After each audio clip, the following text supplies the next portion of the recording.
It took me a year and a half to write this book and another year and a half to publish it. So you can imagine how happy I am to be here and to speak to you about my book, to actually have copies, to be able to sell them, to be able to speak to you about the contents of the book. It's somewhat frustrating for me that I can't speak about all that's in the book. I'm going to speak to you about a part of what is in the book. And what I hope to speak to you about tonight really concerns my desire to give you more sort of apologetic power, to empower you to use modern science against atheists, not to be afraid of modern science, but actually to be more aware of the discoveries of modern science and to use them against atheists on behalf of the Catholic faith. There's many other aspects of the book that go into modern science that do things such as attack evolution, but I feel like it would be most profitable for me to speak about a specific aspect of my book that's somewhat controversial among in traditional Catholic circles, but I believe will help empower you, as I say, give you certain resources for fighting against atheists. So let's just get into it. Let's speak about the contents of the book. Yeah, I'm pressing the page forward button, but it's making beautiful music. Down. Okay, I gotta press the down button. I was pressing the up button. So this book, as Father Franks mentioned, is about your mental balance. It's about the way you look at reality. Effectively, I say that there are three different ways in which you can look at reality, three different reality mentalities. So one way is the way of the empiricist, and the empiricist is the person who believes that the only valid knowledge is knowledge that comes through your senses, through your eyes, your ears, your nose, your external senses, also your internal senses, the imagination that's associated with the firings of the neurons in your brain, these sorts of things. And they reduce all valid knowledge to sense knowledge, to body knowledge. This is the knowledge that we have in common with the animals that comes through our body. And this is the reality mentality that exists today. I was just thinking, I've got this other device here. It's got a nice laser. Yeah. So that's the empiricist. That's one way, one reality mentality. The second reality mentality is the idealist, and those are people who do not start with looking at reality. They start with some idea that they've gained. Perhaps they've gained this idea from a sacred text that's been taught to them by their religion. Perhaps they've got this idea from just their own steam, as it were. They've come up with this idea, they're very entranced with this idea, and they then go and apply that idea to reality. And no matter what reality teaches them through their senses, they will refuse to accept the sense data as holding validity. They will hold that their idea is the only valid means for knowing what reality says or does not say. And those are called idealists. There are certain philosophers in history, such as Plato, Hegel, and Berkeley, who have held this reality mentality. And my claim in the book is that we all should be realists.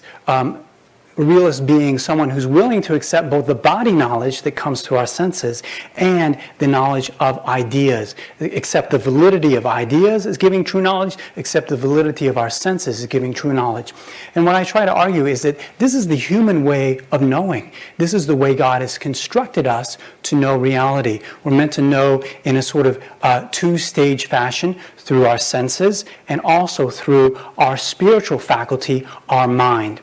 And unless you're willing to accept the knowledge that you gain from both of those types of faculties, then you will necessarily fall into irrationality. Now, these reality mentalities, the technical name for that is an epistemology. It's a Greek word that just means a theory of knowledge. So your reality mentality is also known as your epistemology. So what I do in order to make, this, you're already probably getting the sense, some of you are already getting glazed eyes, you're just like, whoa, this is really abstract. You're killing me here, Father. So what I try to do during the book is I try to make this abstract material as approachable as possible, and the main device I use throughout the book is something I call the epistodometer. It's a meter by which I sort of evaluate people's reality mentalities. And this image, this is done by Michael Sestak, by the way. I mean, he really did a fantastic job. I appreciate him making my very klutzy epistodometer into this very professional-looking epistodometer. But what I try to do is divide those three reality mentalities. On this side, you've got the empiricists who hold that only body knowledge is valid. On the other side of the epistodometer, you've got the idealist who only holds that intellectual knowledge is valid. And in the middle, you've got the realist who's willing to accept both sense knowledge and intellectual knowledge. So the epistodometer in the middle is white, indicating that when you've got your epistodometer calibrated to that perfect vertical position, then reality will both be most lightsome for you. You'll be able to see most deeply into reality. But when you fall into one of these other epistemologies on the right or on the left, reality will be very dark for you. So this is the thesis of my book, that the more your reality mentality deviates from realism, the more obscure reality becomes for you, and the more it approaches perfect realism, the more intelligible reality becomes for you. So what you need to do if you want to gain or penetrate the most into reality is you've got to think as much as possible according to the way that God has created you. You've got to think as a realist. God has made you as a realist. He's made all human beings to think as realists. And so you're going to be the best one approaching reality if you are a realist, if you think as a realist. Okay. So, the big question we might ask at this point is, so where does your reality mentality come from? How do you develop your reality mentality? And let's just say we in this room, we're traditional Catholics, so it's very obvious that our worldview, the way we look at reality, is very much influenced by our Catholic faith. That is the predominant thing in our life that tells us how to look at reality. But for most people, it's not that way. So one thing I try to do is I try to see in past cultures, in the history, and sort of the intellectual history of mankind, where do the worldviews of various cultures come from? And what I find is that the worldviews of most cultures in the past has been driven by religion, some form of religion, pagan religion, Protestant religion, Catholic religion, whatever. Whereas our modern world is driven more by an empiricist scientocracy, where scientific materialism often dictates the worldview today. So people who have not been given a worldview growing up, typically they will adopt the worldview of materialism. That's the dominant worldview today. So I look at history and I say, what I find is that when you have religion influencing your worldview, often the religions of the past have pushed people towards idealism. They give people a set of ideas, which those people then go impose on reality. No matter what reality teaches them, they stick to the ideas that the religion has imposed upon them. Whereas my claim is, and it's an historical claim with actual historical data behind it, is that Catholicism, in the Middle Ages especially, pushed people towards realism, and specifically enabled the Catholic Middle Ages to give birth to modern science. This is on the historical record, as I say, and I make the argument in Chapter 5. Then our modern worldview, we are pushed towards the worldview of empiricism by today's atheistic science. So I split the book into three sections. The first section, I consider realism in itself, the system of realism, this philosophical system of the way you look at reality. And I show how a person would look at reality if they are a realist, what sort of conclusions they would draw about the ultimate principle of reality. They would easily conclude to an immaterial God, for instance. I give a proof for the existence of God. Then I also indicate where they would situate religion and science in their view of reality if they are a realist. Then in the second section of the book, I consider religions of the past and the reality mentalities of different cultures that were driven by religion. So I start off by considering pagan religions, and generally speaking, pagan religions the people were very, very confused about reality. They didn't really have a very systematic, philosophical, rational view about reality because they were driven by mythological stories that led them astray. However, the Greek pagans were an exception. They were sort of the chosen people of reason. They're sometimes called the chosen people of reason because they were able to create an environment wherein they were able to use reason in independence of religion. And they birthed philosophical thought. They birthed, we may say, realist philosophical thought. So Aristotle was the first professional realist. He, we may say, invented professional realism. But then, as I say, Catholicism took Aristotle's realism and it brought it to an all-new level. It perfected the realism of Aristotle, which was still imperfect because Aristotle was not able to see certain things but because of the influences of the paganism around him. Then in chapters 6 and 7, I look at Islam and Protestantism, and what I find, again, is that they push their believers towards idealism, which the often Protestants and Muslims take certain ideas from the Quran or the Bible that have not been revealed by God, and then they go and impose them on reality, regardless of what reality says. As I say, I would love to get into these aspects of the book, but we'd be here till the wee hours of the morning, and I want you to buy the book. I mean, that's my main purpose here, so I don't want to keep you here a long time. So the third section of the book, I look at modern science. I look at the modern worldview, and I try to pick apart modern science and see especially how people think who try to reduce all knowledge to scientific knowledge. And I try to show how that leads to irrationality. First of all, science in general, the birth of modern science, people like Isaac Newton trying to reduce all knowledge to scientific knowledge. Then, in specific, in chapters 9 through 11, chapter 9, I look at physics, the explanations that modern physicists give for the universe itself. Chapter 10, the attempts to explain where life came from, try to explain how life came from non-life and how they fall into irrationality, trying to reduce all explanations for life to material causes. Then, lastly, chapter 11, how they try to explain that more complex life comes from less complex life by means of merely material causes. As I say in all four of these chapters, I try to connect it with the thesis of the book, that is, if you are not a realist, then you fall into irrationality. If you try to reduce all knowledge to merely sense knowledge, then in these areas, physics, origin of life studies, evolutionary studies, you fall into irrationality. So I sort of poke holes in the modern scientific conclusions that some atheists make. So that's the book in general. We can't talk about the whole book. You know, I try not to bring up how long the book is because I want you to read the book. But it's a long book, but the text is very big. It's huge. So you'll go through the text very, very quickly. I mean, I assure you, it's just... If you have trouble with the first few chapters, just skip to chapter 4.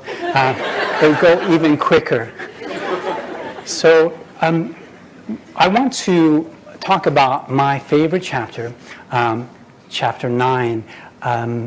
Yes, because that's a chapter where I'm most sarcastic, speaking about the atheist. Yes, it was a lot of fun. So I I look at the atheist empiricists and how they try to explain reality without having recourse to God. So you have to think about, if you were an atheist, I mean, just try to sort of abstract from your traditional Catholicism for a moment and think about, if you were an atheist, how would you try to give a rational account for your atheism? What would you try to do? And that's what we have to try to think about in the next 10 minutes. What sort of explanations you would try to give to sort of justify intellectually your position. What I show is that the atheists, logically, they try to turn the universe into God, but the problem is the universe won't let them. So science, in general, I mean, anybody who does science, they try to explain physical phenomena in terms of natural causes. They try to give the answers to the question, how? How does this happen? And they explain how things happen in terms of physical forces, in terms of material causes. But what atheists claim is that when they're done explaining things in terms of merely material forces, that is a complete explanation, that there is no other explanation that can be given, that it's the end of the story. The total explanation has been given when they're done giving a merely physical explanation. So they try to say that science accounts for absolutely everything that needs to be or can be explained in things. What that means for the other branches of knowledge, such as philosophy and theology, is that they explain absolutely nothing, because philosophy and theology make heavy use of ideas. They don't make heavy use of sense knowledge. You can't trace these abstract ideas back to sense knowledge directly. You can only trace them back indirectly. So these atheistic scientists, they say only sense data accounts for real knowledge, therefore philosophy and theology are no good. Question, does science really explain everything? No way. I mean, of course not.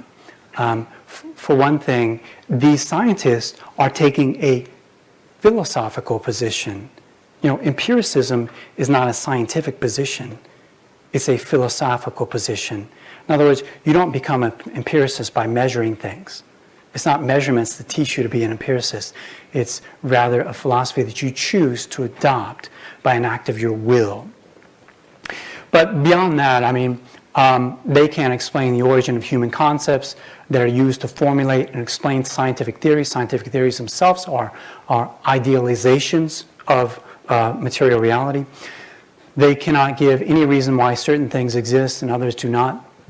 And the only thing they can do is to say that why questions are invalid questions, that they know they can't answer why questions, why do things exist as opposed to not exist. And the only thing they can do is say, well, those questions are out of bounds. You can't ask those questions. But another thing they try to do is to try to justify that science gives a total explanation. They try to pretend that science, when science has had its say, that basically their explanation of the universe shows that the universe is totally self-sufficient, that there's no need to have recourse to God in any way to explain the universe. That once physics, especially, has said all it has to say about the universe, then there's no need for the God hypothesis to explain anything else. So they do this by trying to confer upon the universe the attributes of God. So in chapter 9, I try to show how they take the size of the universe and they try to show the universe is infinite in size. They try to say that the universe effectively stays absolutely the same. That God is immutable. God doesn't change. So they apply that to the universe. The universe doesn't change. They say that God is infinite. Well, the universe is infinite. God is simple. He's absolutely simple. They try to say that the universe is homogeneous. It's just sort of plain vanilla all across the universe. It's absolute sameness. And that the universe is uncaused, that nothing, absolutely nothing, has caused the universe. The universe is a self-existing thing, self-existing reality. This is very important for us going ahead and seeing how we would refute the atheist we would really make the atheists uncomfortable by means of science. So I told you about how I want to empower you through this conference and give you the means to counter atheists on their own ground. All right? Because atheists generally are very bad philosophers. So it's not good to go against them with philosophy. It's very nice if you're able to go against them using science itself, which they feel is their strong ground.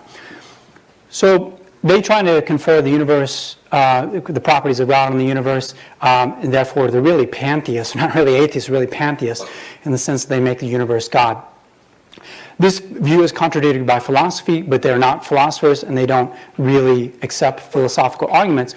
It's also contradicted by science. So I'm going to show you how science itself refutes them by looking at the very controversial Big Bang Theory, which, yeah, we're going to cover this very controversial topic. Because the Big Bang Theory, I'm going to show you, shows that the universe has a beginning and that it's very finite, that it's contingent, that it's obviously created by God, that the Big Bang Theory stymies atheists. It puts them in a very uncomfortable position. So just try very briefly, Einstein, he tried to imagine what the universe would be like if Maxwell's equations for light held true throughout the entire universe. And this is how scientific theories work. You create models. So he created a model of the universe. He said, if Maxwell's theories, equations for light hold true throughout the entire universe, what kind of universe would that be? And he created a model for the universe, and then he came up with these theories that matched that universe. The theories of relativity, the special theory of relativity, the general theory of relativity. And what his model of the universe demanded was it demanded a universe that was finite, a universe that is expanding and so constantly changing, a universe that is also limited in space and time. So this is precisely a universe that has all the hallmarks of a created universe and not a godlike universe, a universe that has the properties of God. There was a Catholic priest who actually who was a friend of Einstein. His name was Father Georges Lemaitre. He was a Belgian priest who studied at the Louvain under Cardinal Mercier, who was trying to be part of the Thomistic revival that was taking place after the pontificate of Leo XIII. And he drew some important conclusions from Einstein's theory. There's Father Lemaitre. Notice this is pre-Vatican II. He's got his cassock on. And he's got physics on the board. So he published a paper in 1927, and effectively he said, look, if Einstein's theory is true, what his theory is predicting is that the universe is expanding. In other words, the heavenly bodies out there, the stars and galaxies and so on, they're not so much moving in the universe as they are moving the universe. They are stretching the universe over time. So he took that extrapolation from the Einstein's theory, and he says, look, if this is what's happening over time right now, all right, and we go back in time, what do you get? You get this.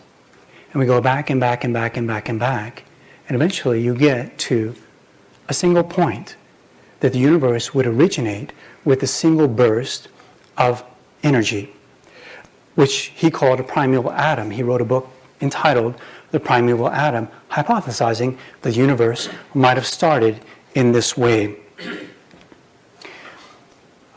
So in that perspective, the entire matter/energy of our present universe, okay, so one of the aspects of Einstein's theory is that matter and energy are convertible. You know, the formula E equals mc squared. On one side of the equation, you've got energy. On the other side, you've got mass. So energy and mass are convertible. So the universe, in this idea, the universe started off in an enormously dense state at a single point, and from there expanded over a long period of time up to the present day. There was an atheist astronomer, Fred Hoyle, who in a BBC radio interview, he wanted to make fun of it. He had an opposing theory, which was called the steady state theory. The steady state theory held that the universe was completely homogeneous and effectively infinite and eternal. He called the theory the Big Bang Theory to make fun of it. Now, what I want to point out in this perspective of if you're an atheist, you want the universe to have certain properties and how the Big Bang defeats all properties. If the Big Bang theory is true, then the universe is finite in time because it began with an initial burst of energy. If it's true, the universe is finite in space because it began with a single point and it's been expanding ever since. If it's true that the universe is forever in a state of change because it's continually getting bigger and less dense and cooler. So sometimes I take the example of a cup of coffee. If you take a cup of coffee, it's coffee restricted to a narrow space. If you take that cup of coffee and you pour it on the ground, you just toss it on the ground, you spread out the matter of that coffee, and it's going to become cooler. It's automatically going to be cooler because the matter of that is spread out. It's less dense. It's the same with the universe. Likewise, if the Big Bang Theory is true, then the universe is surely caused by God for what could possibly start the universe off in such a way with an initial burst of energy than a being who is outside of time and space, who is incredibly powerful, much like the God that we know. So if the Big Bang Theory is true, then when you go to talk with atheists, then you have a very strong argument to make on their ground. You can say, okay, you accept the Big Bang Theory, so what caused it? What set that off? And what kind of being is necessary? Would you accept the natural conclusion that your intellect makes upon having this scientific conclusion? And you can put them in a very uncomfortable position. Just to show you how uncomfortable position that is, I have this video that explains, it goes over the same ground that I've covered. If the guys in the back could launch that video for me while I take a drink of water. This is further confirmed by a series of remarkable scientific discoveries. In 1950, Albert Einstein presented his general theory of relativity. This allowed us, for the first time, to talk meaningfully about the past history of the universe. Next, Alexander Friedman and George Lemaitre, each working with Einstein's equations, predicted that the universe is expanding. Then in 1929, Edwin Hubble measured the redshift in light from distant galaxies. This empirical evidence confirmed not only that the universe is expanding, but that it sprang into being from a single point in the finite past. It was a monumental discovery, almost beyond comprehension. However, not everyone is fond of a finite universe, so it wasn't long before alternative models popped into existence. But one by one, these models failed to stand the test of time. More recently, three leading cosmologists, Alvin Bohr, Alan Guth, and Alexander Vilenkin, proved that any universe which has on average been expanding throughout its history cannot be eternal in the past, but must have an absolute beginning. This even applies to the multiverse, if there is such a thing. This means that scientists can no longer hide behind a past eternal universe. There is no escape. They have to face the problem of a cosmic beginning. Any adequate model must have a beginning, just like the standard model. It's quite plausible then that both premises of the argument are true. This means that the conclusion is also true. The universe has a cause. And since the universe can't cause itself, its cause must be beyond the space-time universe. It must be spaceless, timeless, immaterial, uncaused, and unimaginably powerful, much like God. So it puts atheists in a very uncomfortable position. But guess what? It just gets better after that. It doesn't stop there. If you accept the Big Bang model for the beginning of the universe, there's another problem that arises for the universe deifying types. And that is the question of fine-tuning. What scientists have discovered is that what they're able to do is they're able to model the development of the universe. You start the universe at time 0, and then you run it forward. You take the current laws of nature and the physical constants that we know from nature at the present moment, and then you apply them to that initial burst of energy. And you say, how would the universe develop if we started the clock at time 0? all right? And you see how it would develop into the universe that we know right now, the universe that has all these stars and galaxies, universe that presents this spectacle at night of the night sky. And then they say, what if we changed the configuration of the universe just a little bit? We change it in the gravitational constant. We change the weak nuclear force, the strong nuclear force, what have you. And what they find is that if you change any aspect of the physical configuration of the universe in the slightest bit, then the universe would not have developed properly, and you can never get stars and galaxies. You could certainly never ever get a habitable planet such as Earth. And this makes it seem like, wow, the universe is extremely finely tuned by who?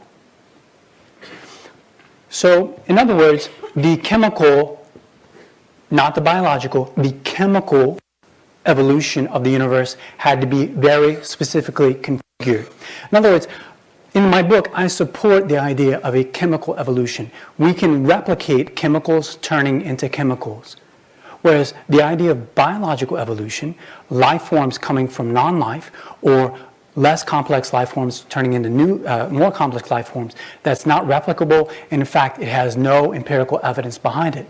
But the Big Bang Theory does have empirical evidence. This is a species of chemical evolution, which is reputable, as opposed to biological evolution, which is not scientifically reputable, as I argue in my book.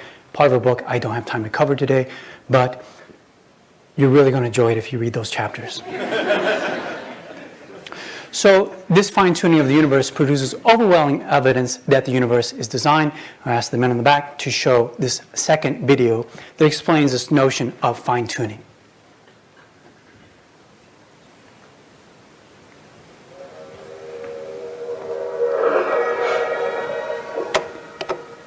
From galaxies and stars down to atoms and subatomic particles, the very structure of our universe is determined by these numbers. These are the fundamental constants and quantities of the universe. Scientists have come to the shocking realization that each of these numbers has been carefully dialed to an astonishingly precise value, a value that falls within an exceedingly narrow, life-permitting range.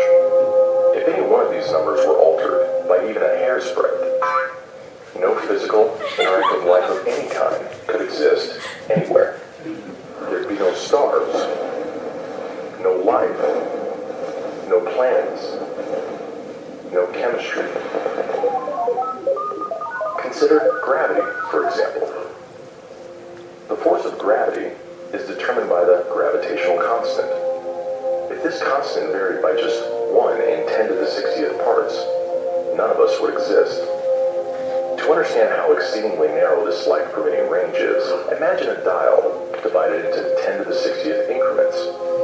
To get a handle on how many tiny points on the dial this is, compare it to the number of cells in your body, or the number of seconds that have ticked by since time began. If the gravitational constant had been out of tune by just one of these infinitesimally small increments, the universe would either have expanded and thinned out so rapidly that no stars could form and life couldn't exist, or it would have collapsed back on itself with the same result: no stars, no planets, and no life. Or consider the expansion rate of the universe. This is driven by the cosmological constant. A change in its value by a mere 1 part in 10 to the 120th parts would cause the universe to expand too rapidly, or too slowly. In either case, the universe would again be life prohibiting. Or another example of fine-tuning. If the mass and energy of the early universe were not evenly distributed to an incomprehensible precision of 1 part in 10 to the 10 to the 123rd, the universe would be hostile to life of any kind. The fact is, our universe permits physical, interactive life only because these, and many other numbers, have been independently and exquisitely balanced. Wherever physicists look, they see examples of fine-tuning. The remarkable fact is that the values of these numbers seem to have been very finely adjusted to make possible the development of life. If anyone claims not to be surprised by the special features that the universe has, he's hiding his head in the sand. These special features are surprising surprising and unlikely. Okay, so that's the fine-tuning of the universe. Another aspect of the Big Bang Theory that makes things extremely uncomfortable for atheists. So the question becomes, why don't believers embrace the Big Bang Theory as a very powerful tool to defeat atheists? I mean, that's always a fun thing to do, just be able to say to atheists, well, what about this, especially on their own territory. Well, there's a lot of people uncomfortable with the Big Bang Theory, even though it's proposed by a Catholic priest among Catholics. Most people don't know it's proposed by a Catholic priest. Yes, very unfortunately, a lot of even traditional Catholics have gone to Protestants for their view of Scripture and science, and it's just not healthy. But I want to address, I want to reassure you that I'm not a modernist maniac here. I want to cover my own back by addressing a few objections that might come up. People are very afraid with evolution, and rightly so, because evolution is used in order to sort of project an atheist worldview. However, I've made the distinction between chemical and biological evolution. So people think the Big Bang Theory supports evolution, but no, it does not support biological evolution. Big Bang Theory has nothing to do with Darwinism. Darwinism is a theory about life. Big Bang Theory is a theory about the universe. It's about the development of inanimate matter, not animate matter. Okay, so there are two different topics, and we have to make the distinction between those two different topics. And when I support the Big Bang Theory, I'm not supporting Darwinian evolution, because they're two different things, very different things. Secondly, the Big Bang Theory, when Father Lemaitre rolled back the clock and saw how much time it would take to compress the universe to a single point, he found that it would take 13.7 billion years. And people are like, whoa, well, that's just what evolution wants, because evolution relies on time. The evolutionists need lots of time. And I say, okay, that's true. They need lots of time, but they also need something else. They need to specify a cause that's working in time. So if I give the evolutionists, for instance, 4 billion years, it's estimated the Earth is 4 billion years old. If I give them 4 billion years, they've got to give me laws of nature that we would expect non-living things to turn to living things in those 4 billion years. And it turns out that we can run these numbers now, okay? We know what's necessary for life. Every single living thing relies on the cell. And one of the major components of cells is the protein. Proteins are made of amino acids. There's 20 different types of amino acids. It's only left-handed amino acids that are used in the cell. So amino acids must be put together in a very specific sequence in order to form a protein. And so we can run the numbers as to what are the chances, if you just have random interaction of matter, for there to be a single formation of a single protein.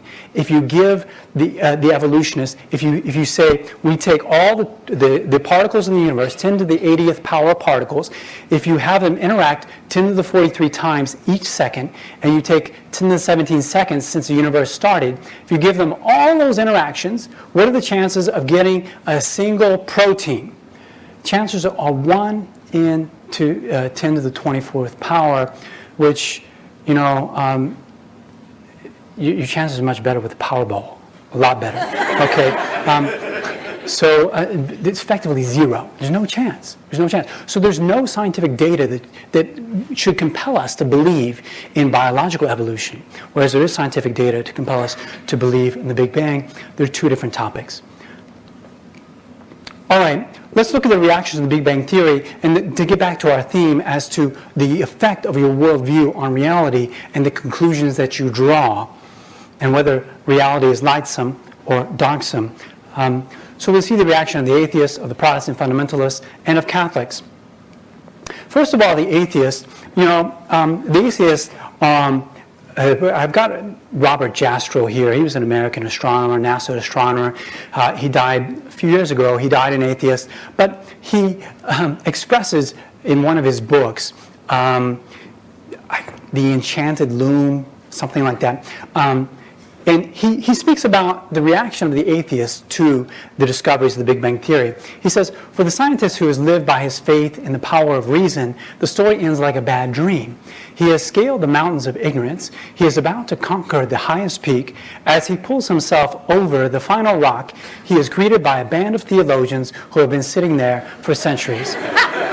Okay? So you're doing science, you're asking the universe, reveal your godlike attributes to me, and when you get to the end, the universe is saying, I was created in time. I was created in time. And they're like, oh, So did Robert Jastrow become a believer? Did he become a theist? No, he died an atheist. He died an atheist. Why? Because of his commitment to empiricism, to this idea that sense data alone it gives true knowledge, and therefore he committed himself to irrationality. He willfully shut down his own reason. He refused to accept the implications of his own science. Science was so clearly pointing him in a certain direction. He refused for reality to teach him because of his worldview. It's really tragic. So how do atheists deal with the Big Bang Theory? What can you do when science and the universe are pointing you in this direction? Well, they have to get really irrational. I mean, they have to make themselves look totally ridiculous in their explanations. All right? And this is something we got to point out to them. We got to point out to them that you are making science look ridiculous. You are making your faith seem to be more superstitious than any faith that has ever existed in the history of mankind. Two ways they try to get around the Big Bang Theory. One is the multiverse theory. This is the idea that somehow there's universes are being generated all the time. Universes just pop into being all the time and with different configurations. And we just happen to have the lucky universe. The universe that's really the Goldilocks universe, it's just not too hot, not too cold. But this is not scientific. This is total ideology. Because if there are other universes, by definition, we cannot know it. Because if you wanted to get to that other universe, if you wanted to get data from it, how would you get it? Because it's separate from our universe, right? Okay, so they're just making this up. Besides, where do these universes come from? All right? And then, I'm not making this up. I mean, this is the title of this book. I read this book, and this is one of the reasons why I love Chapter 9. I mean, because I get to make fun of this guy. I mean, he deserves it. I mean, he really deserves it. I try not to make fun of a lot of people, but, I mean, there's a certain Schadenfreude there. Maybe I'm not the healthiest, but I did enjoy it. I'm sorry. So he says that the laws of nature demand that universes spontaneously pop into existence. I'm just like, really? I mean, you want me to respect you as a man of logic, of reputability, as a scientific authority, and you're trying to tell me the universes spontaneously pop into existence? I mean, give me a break. Yeah. If this theory were true, science would not be possible. You're destroying your own science. Because we wouldn't know, I mean, if this thing was caused or if it just spontaneously popped into existence, we wouldn't be able to give a cause for anything, would we? We wouldn't be able to know if it just popped into existence. It's like sitting there and nothing. It's like, man, I'm so bored of being nothing. Man, talk about not having a life. Let's have some being around here, So here he is, Lawrence Krauss. By the way, he believes that children should not be taught religion because he believes it makes them feel guilty. And so he lobbies for the elimination of religion from schools, and he's considered reputable in his own field, in the field of physics. And I'm saying to the scientists, look, this makes you look really, really bad. This makes you look much worse than the worst of the religious believers.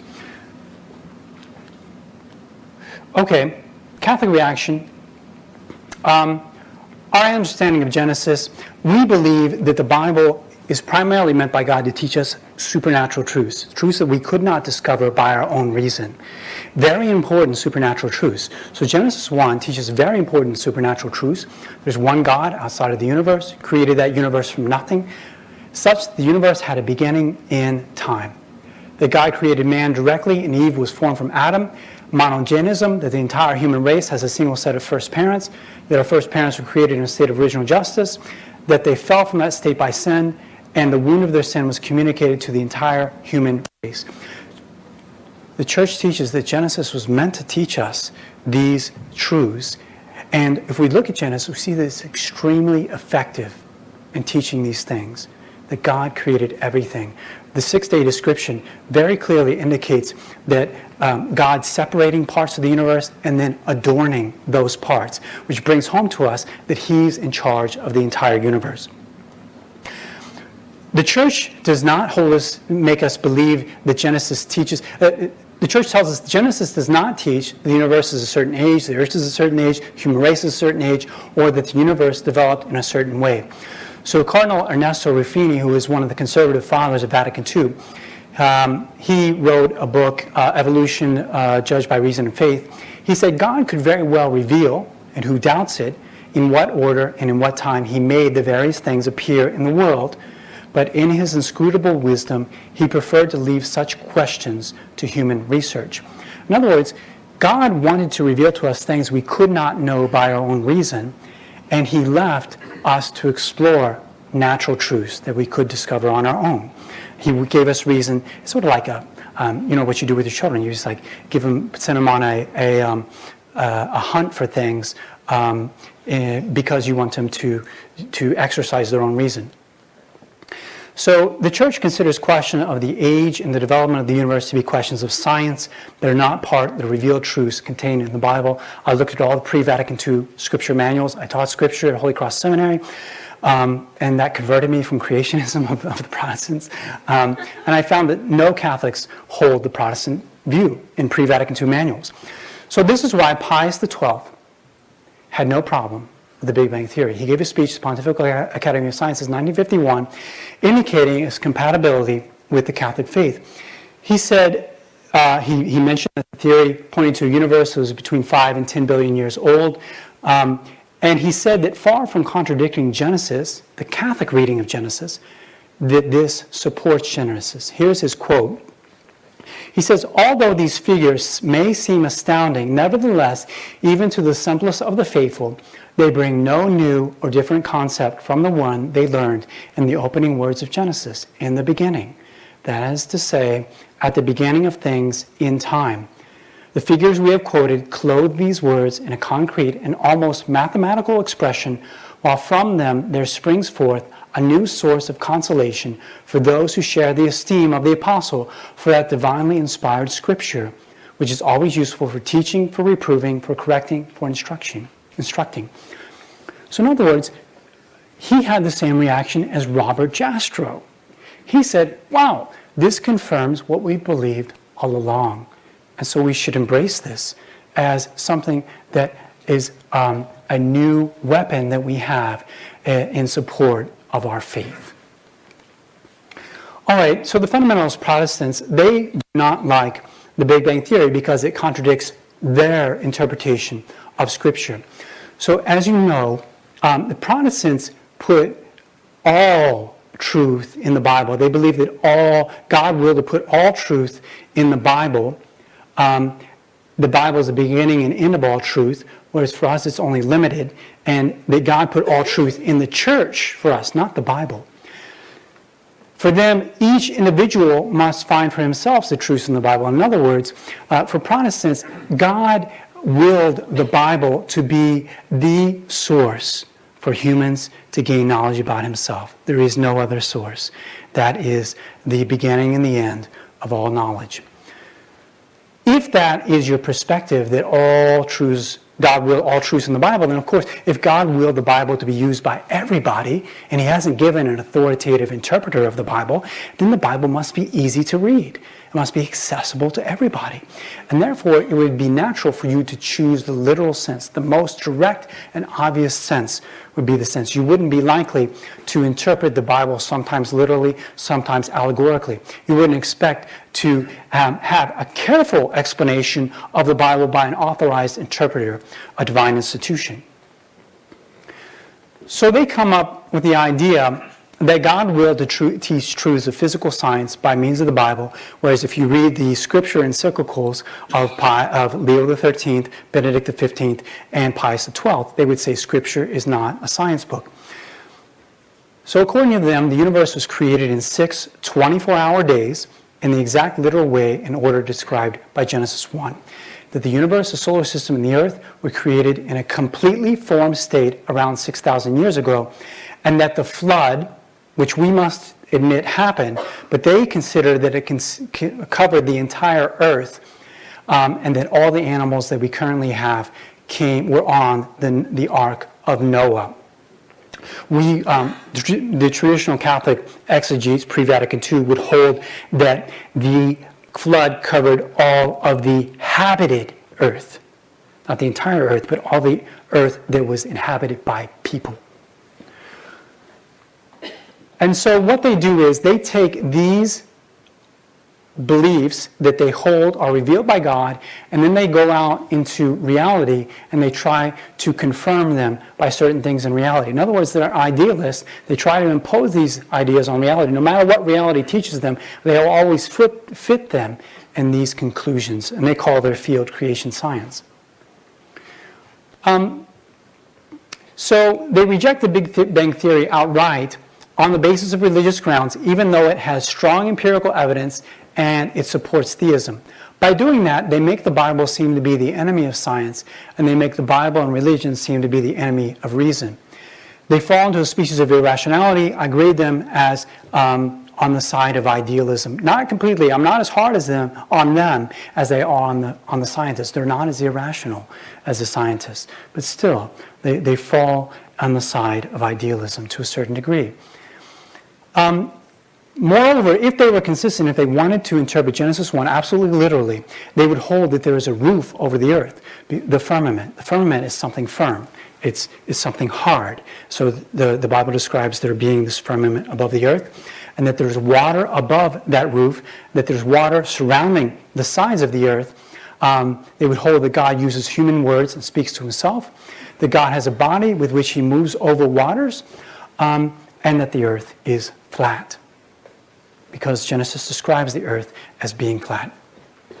If we look at the literal description of Genesis for the universe, this is what it looked like. It's the earth is flat. It's resting on columns.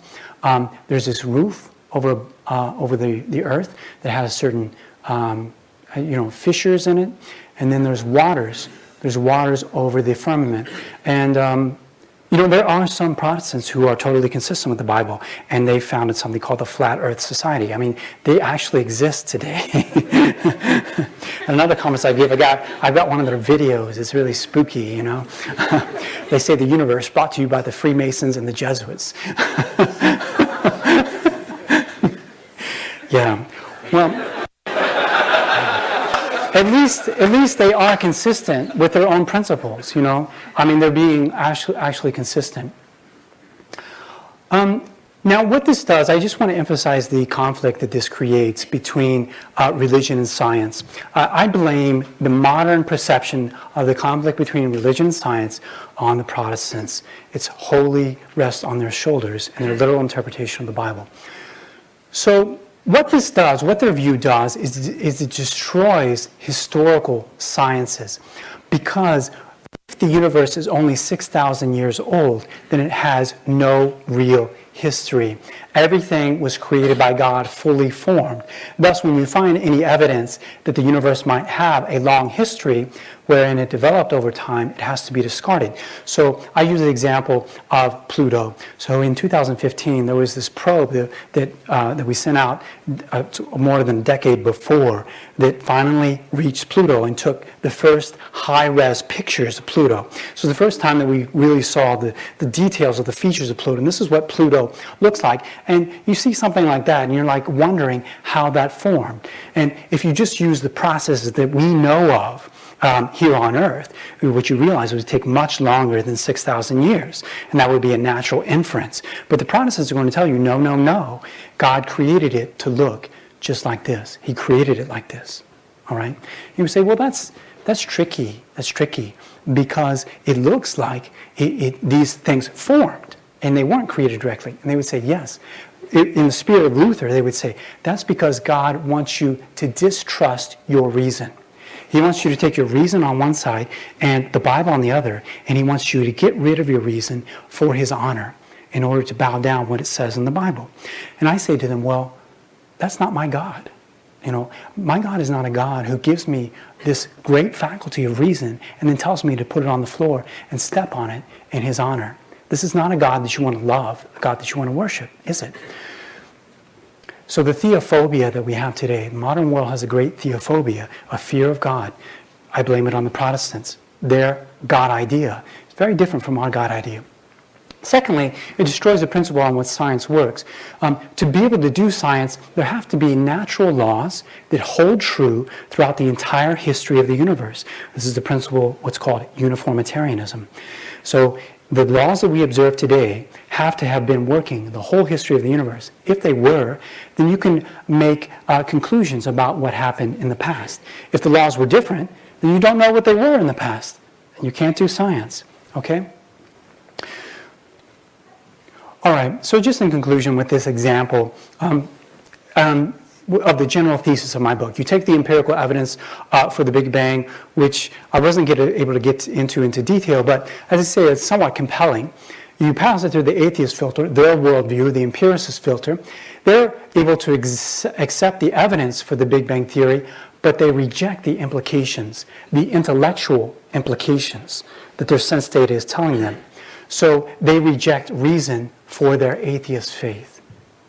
Yeah. Which is bad for them as human beings. The Catholic filter, we're able to accept the evidence and its implications. We're able to have reasonable faith and reasonable science at the same time. Whereas the Protestant filter, they reject the evidence of the Big Bang on the basis of their literal interpretation of the Bible, so they reject reason for their biblicist faith. So it's the Catholic faith, again, pushes us towards realism, to this perfect mental balance. And that's a great privilege that we have as Catholics. So that's an example of one chapter of my book, Illustrate the General Thesis. If you want to learn more about the book, you can go to therealistguide.com. I'd be happy to briefly address some questions, if there are any questions anybody might have. I don't want to spend too long on questions because I want you to buy all the copies of the book there.